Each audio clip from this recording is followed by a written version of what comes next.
Vivendo nas palavras de Yahusha, eu realizo em mim o plano da salvação, vivendo tudo que o Mestre me ensinou. Eu posso realizar tudo que Ele planejou, mudando pra melhor, sim, sendo um homem bem melhor. Sei que um dia Ele voltará.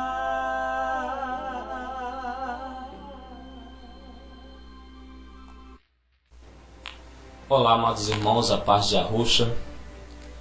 Vamos iniciar aqui mais um estudo e eu quero estar falando sobre idolatria. Todos nós sabemos que o nosso Criador Yahuwah, juntamente com seu filho Yahusha, moldou o homem do barro, soprou em suas narinas e o homem passou a viver.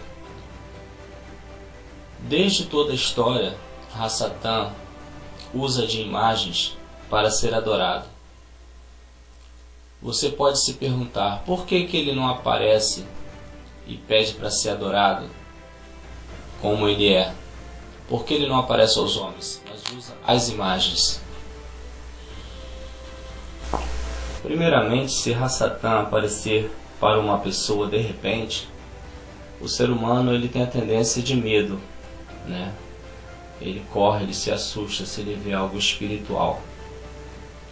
Satã precisa primeiramente enganá-lo, prepará-lo dentro de alguma religião, para que um dia ele até apareça para essa pessoa, mas antes ele tem que ter a certeza que aquela pessoa já pertence a ele. Ele não pode aparecer de repente.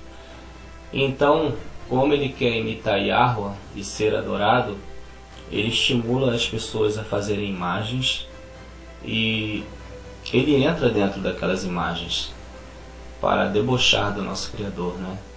Porque a pessoa está ali diante de uma imagem cuja própria Escritura, nosso Criador, diz que não devemos fazer, e fica ali conversando com aquela imagem, achando que está falando com algo bom, e o inimigo das nossas almas está ali dentro, recebendo adoração e debochando, rindo daquela pessoa. Em Dayanu 2, que chamam de Daniel, né, fala do sonho do rei Nabucodonosor, da estátua. E também nós sabemos que o próprio Nabucodonosor fez uma estátua para ser adorado, né?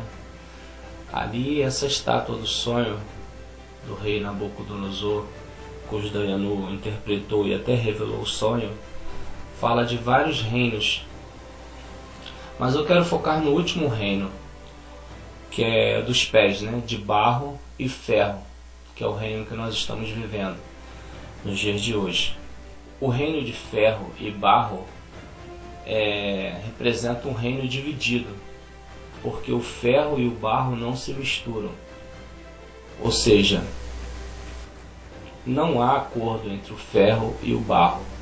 É o reino que nós estamos vivendo nos últimos dias, porque ferro e barro não se misturam. Por que esse reino tem que ser dividido? Porque nós estamos vivendo no tempo da separação entre o joio e o trigo. O barro representa aqueles que são moldados pelo olheiro, pelo nosso Criador. As pessoas que querem fazer a vontade do Criador, mesmo sendo falhas, mesmo convivendo junto com o ferro, perto do ferro, mas não querendo ser ferro. Eles estão juntos, mas são divididos. Como o pé da estátua está junto, né? Ali o ferro e o barro formando os pés, mas eles não se misturam nas opiniões, nas ideias. O ferro já representa guerra, representa violência, representa armas, representa o mal. Então, quando diz que uma pedra se solta, eu vou ler aqui para os irmãos entenderem melhor esse versículo. Está escrito assim, ó, em Dayanu 2, versículo 34 em diante. Enquanto estavas contemplando toda a estátua, uma pedra soltou-se sem auxílio de mãos. Essa pedra representa Yahusha. Ele é a nossa rocha. E quando diz soltou-se, é porque ele venceu a morte, sem auxílio de mãos, ou seja, os emissários, os discípulos não precisaram salvá-lo. Ele apenas ressuscitou. Ele não precisou de ajuda humana para vencer a morte. Atingiu a estátua nos pés de ferro e de barro e os destroçou. Quando diz destroçou, quer dizer separou. Separou o ferro do barro. Separou o joio do trigo. Então no 35 diz assim: então o ferro, o barro, o bronze, a prata e o ouro vieram abaixo. Ou seja, todos os reinos caíram por terra. Foram destruídos para estabelecer somente o reino de Yahusha. Eles foram despedaçados, ou seja, eles foram aniquilados, o reino terreno. Viraram pó. O pó representa algo bem pequeno diante do nosso Criador. Como o pó que se vê na eira quando no verão se bate o trigo. Eu estou explicando, tá, amados? Estou parando o versículo, os irmãos podem estar acompanhando. E tem parte que eu estou falando sobre o versículo que eu estou lendo. Mas os irmãos podem acompanhar nas Bíblias de Almeida, outras Bíblias falam que é Daniel do 34 em diante. Mas eu uso o nome da Yanu, que é o nome hebraico. Então, continuando aqui. Como o pó que se vê na eira, ou seja, como os grãos de areia, né? Como o próprio Yahweh falou com Abraão, quando disse que a sua descendência seria como o pó da terra. Milhares de pessoas, né? Quando no verão se bate o trigo no terreno para separá-lo da palha. Ou seja, para separar o trigo da palha é preciso bater. As pessoas nos dias de hoje, para serem separadas para a salvação, elas têm que passar por uma dificuldade. Ou seja, nós passaremos pela tribulação. Nós veremos o reino do antimessias, que é o ferro.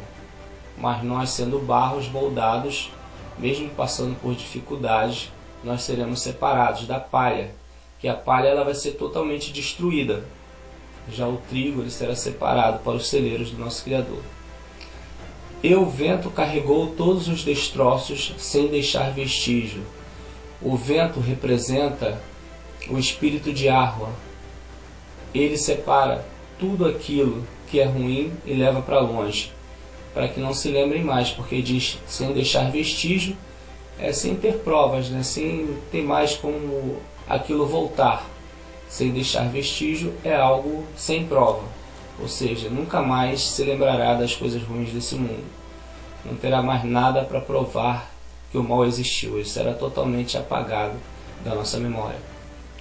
Entretanto, a pedra que atingiu a estátua tornou-se uma montanha e encheu a terra toda. Ou seja, Yahusha, o reino de Yahusha cresceu de uma forma que tomou toda a terra. O reino de Yahusha, ele vai ser estabelecido para sempre por toda a terra. Entendeu, amados? Então, vindo para os dias de hoje, muitas pessoas no YouTube falam, né, de organizações secretas que vão dominar o mundo, que tem a tecnologia, até apavoram as pessoas com esses assuntos. Mas eu quero explicar para vocês o seguinte: as escrituras dizem que o mundo jaz no maligno, né? E aquele que está no mundo não pode se tornar amigo de Yahweh, ele se torna inimigo. E também diz que 1000 cairão ao teu lado, 10.000 à tua direita, e tu não serás atingido, que ele dará ordem aos seus anjos para nos guardar. Então é necessário que o trigo, que somos nós, né, passamos pela dificuldade da separação desse mundo. Quando o trigo apanha, é para ser separado da palha. Ou seja, vamos ver as dificuldades, vamos ver o antimessias surgindo, vamos ver ele iniciando o seu domínio. Mas quando diz que ferro e barro não se unem, é porque vai haver uma divisão. Satã nunca vai ter o gosto de dominar o justo. Ele nunca vai conseguir dominar o justo. Ele não vai conseguir dominar totalmente esse mundo. Ele vai dominar somente partes desse mundo. Haverá pessoas separadas, pessoas guardadas. Então, se você está apavorado porque está vindo a tecnologia, que vão querer te colocar uma marca, que vão te obrigar a colocar, senão você não come, senão você não bebe, eu quero te dizer que nem só de pão viverá o homem, mas de toda a palavra que sai da boca de Yahweh. Não se preocupe com essas coisas. Ele vai guardar o justo viverá pela fé. Mesmo que nós passamos por dificuldades, vai chegar um momento que a pedra e a rocha vai cair sobre esse reino dividido e vai separar o barro do ferro. E nós, sendo moldados, reinaremos com ele. Não se preocupe das notícias, porque organizações secretas, líderes mundiais, nunca vão dominar os justos. Eles podem dominar aqueles que são deles, mas aqueles que são de Yahweh, o maligno não lhe toca. Entendeu? Fiquem tranquilos, porque nos últimos dias é necessário acontecer muitas coisas para fortalecer a nossa emuná, né? A nossa fé. Como Yahusha falou, quando essas coisas acontecerem, vocês têm que se regozijar, pois a vossa redenção está próxima. Nós não devemos nos apavorar com as notícias, mas saber que o nosso Salvador está voltando. Entendeu, amados? Essa é a palavra que eu quero deixar para vocês, para que fiquem firmes na rocha, que é o nosso Salvador Yahusha. Um grande abraço a todos. Fiquem na paz do nosso Salvador Yahusha.